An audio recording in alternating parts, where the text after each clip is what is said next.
کہ ختم نبوت زندہ باد، ختم نبوت زندہ باد، ختم نبوت زندہ باد، ختم نبوت زندہ باد۔ مستند سندوں کے ساتھ یہ واقعہ آتا ہے کہ ایک بار ایک یہودی شخص نے سیدنا عمر بن خطاب سے کہا، جب اس نے قرآن کی آیت اس کے علم میں آئی کہ قرآن میں ایک جگہ پر کہا گیا ہے کہ الیوم اکملت لکم دینکم واتممت علیکم نعمتی، آج ہم نے تمہارے لیے تمہارے دین کو مکمل کر دیا اور اپنی نعمت تمام کر دی، ختم، مکمل ہو گئی نعمت، اور میں نے تمہارے لیے الاسلام کو طرز زندگی اور دین کے طور پر قبول کر لیا،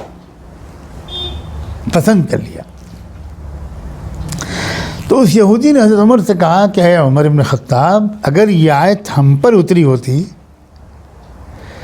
نعمت کے تمام کر دینے کی بشارت والی، دین کو مکمل کر دینے کی خوشخبری والی،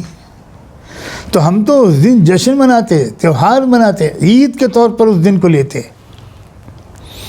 حضرت عمر مسکرائے، ہزاروں سلام ہو ان پر، کہنے لگے تمہیں نہیں معلوم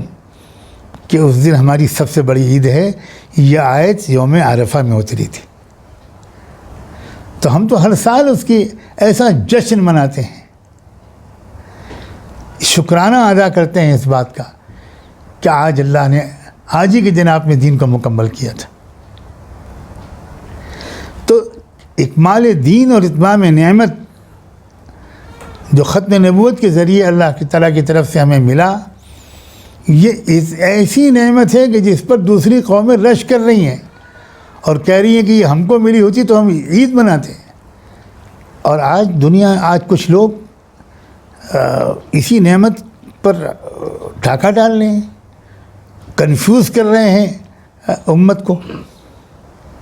کہ ختم نبوت زندہ باد، ختم نبوت زندہ باد، ختم نبوت زندہ باد، ختم نبوت زندہ باد۔